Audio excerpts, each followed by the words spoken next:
everyone! Welcome back to Sister Codes. My name is Kaylee.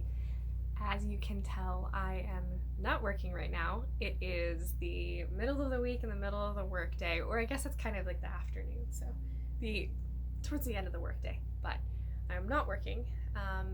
And I just wanted to pop in here and show you all what I have been up to. So as you all learned in my last video, I quit my job and I have about a month off between my last role and the new position that I'm going to be starting. And as I also mentioned, I was feeling really burnt out, and so this was one of my big things that I promised to myself, was that between my two roles I was going to take some time to really fully rest, recuperate, take some time off, which is what I'm doing. I also just wanted to say that I think that burnout is a lot more nuanced than I always hear about it when people talk about it, and I didn't realize that. Being creatively burnt out, I think, is very, very specific. I think it really meant for me that when I went to go do anything creative, which yes, that includes coding. Coding is immensely creative. It means writing blogs, even making YouTube videos. When I went to go do some of those things, I just realized that my heart wasn't in it, that I wasn't passionate about it. I wasn't excited to do it, which is such a change. I mean, I really do love making content. I find it to be really fun. I find it to be a stress relief and, funny enough, and a hobby. So when I started feeling that at the end of last year, I realized, yeah, something's up. I didn't realize that it was going to be almost 3 months later, and I'm still feeling it a little bit. So it's not that I have nothing that I want to go do, right? Because I love getting out and going on a 5-mile hike, or working in the garden, or helping my parents refinish the basement. But I found that the tasks that I really like doing have like a very concrete start and end to them, and require much less of my creative process. So I can go out to the garden and say, oh, I'm going to transplant these tomatoes, and I'll do that. Or I will go into the basement and I'll say, oh, I'm going to paint all these walls.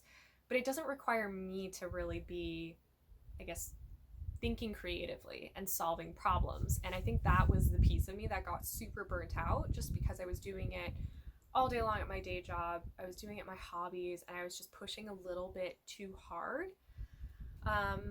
And so I didn't realize that can still be burnout, right? Like, I'm still burnt out creatively, I think, and I'm still trying to figure out how to best spend this time, because I obviously do want to spend some time of it creating content. I still do, but definitely not in the way that I was before. And I also think it's really important to give myself a break.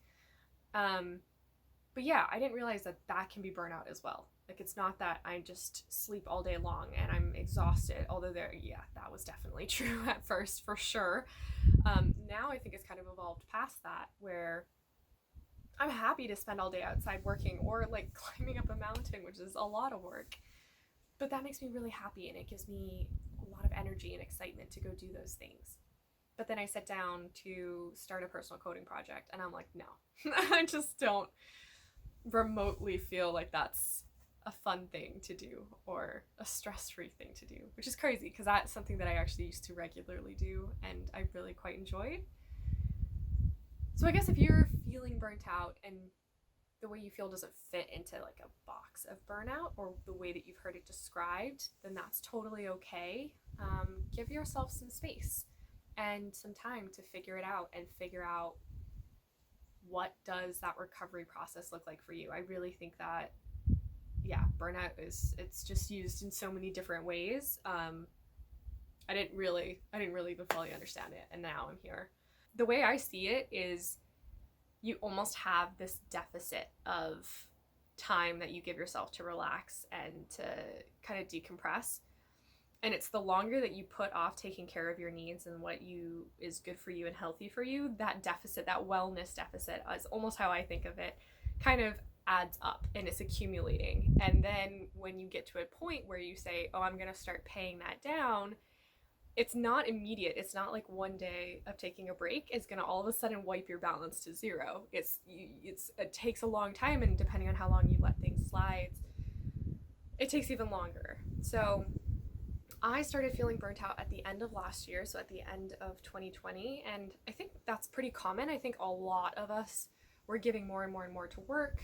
The boundary between work and life was just not non-existent, and it was also a lot easier to be distracted by work and to, think more and more about work because it distracts you from everything else that's happening.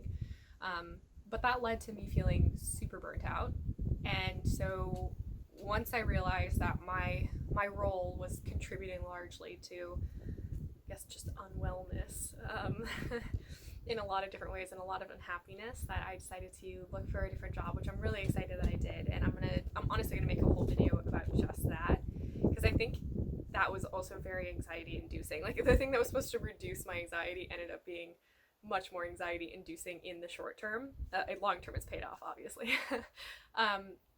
But yeah, so I told myself I was going to take a month off, and during this time, I at first thought I just needed to be hyper productive, and that's something that I'm really guilty of. I think Ashley and I have wanted to make a video for a long time about optimizing as a software engineer, because there's this constant pressure, I think, as a software engineer to optimize everything, and that mentality really creeps into every part of your life without you realizing it. And for me, it creeps into some of my unstructured time. So I feel like even when it's a Saturday or Sunday, I still need to be productive, or my hobbies need to be productive, or they need to be useful in some way. And that is tough. That's really tough to unplug and feel like you're getting a break when you think like that. So I've been trying to listen more to myself and just give myself a break. I thought I was going to produce like a blog post a week and be really on top of my newsletter and just catch up on all of these things that I hadn't had as much time to dedicate to while I was working full time. But I went to go do them, and I just realized that I wasn't excited to do them anymore. So I'm giving myself a little bit of a break. I'm letting myself go on hikes, go do yoga in the mornings, drink coffee on the porch in the mornings, and do all of these things that are as far away from a screen as possible. Because that's also really hard as a software engineer, is being away from a screen. Just due to the nature of our jobs, we're always plugged in and we're always connected. So I'm just trying to spend more time unstructuredly living life and enjoying it. And yeah, I think, this time has given me a lot of time to think and wake up in the mornings and have no agenda and just get to pick one thing and do it for the day. So I've been really loving that. And yeah, that's basically my plan for this time off. So if I'm a little less active, that's why. I'm definitely planning to talk about this and just share with you some of the things I've been up to. I've been filming here and there, kind of whenever I feel like it. So I really hope you enjoy this video. I hope if you are also in a very similar state of mind, that maybe you can just dedicate a day to unplugging or doing something that will make you feel refreshed and like you're resetting. I think it's so important to find what works for you, but also don't let that deficit of wellness, get to be too much, because I think that is a mistake that I was definitely guilty of making. And honestly, all of my blogs and a lot of our YouTube videos are all about like being productive and learning and doing things. And so it's so easy to get the idea that everybody else is always doing that, but it can be a pretty costly mistake. So I definitely encourage you all to spend some time, doing something for yourself, taking some time off. Even if it's just a little bit of time, I think it's so important to do that. So let me know what you think in the comments below, and I hope you enjoy this video. Please like and subscribe if you do. Ashley and I are creating really cool content. Right now we're at different points in our life, but we're still creating some really awesome content that I think you guys are gonna love. So yeah, let us know what you think, and I hope you like this video. One of the things that I'm really starting to learn in this time off is how difficult it is to live well. And by that I mean eating healthy, taking the time to exercise, doing those things that make you feel rejuvenated and passionate and fulfilled. And even something as small as taking the time to make a batch of homemade granola, which is something that I honestly love doing. I like making a lot of my foods that you could buy from scratch. It's nice to have complete control over what goes into your food. Even something as small as that is something that I didn't even have time to do. And when I did have the time, I was so exhausted that laying on the couch reading a book or just taking a nap felt so much better than spending a little bit of time to prepare my food for the week and to think about my health and wellness in that capacity. So I think it's so important to recognize that burnout affects so much more than just one piece of your life, and this is definitely a habit that I'm hoping to instill even when I go back to work and when I start my next job, that I need to be making the time to prioritize these things that are really, really important. On another note, this is one of my favorite homemade granola recipes, so I'll definitely be linking it down below. If you guys do try it, let me know what you think, because I'm a huge fan. But I really think that taking the time and making the conscious choice every single day to live well is something that is so difficult. If it was easy, everybody would do it. So I definitely encourage you all to find one thing today that makes you feel fulfilled.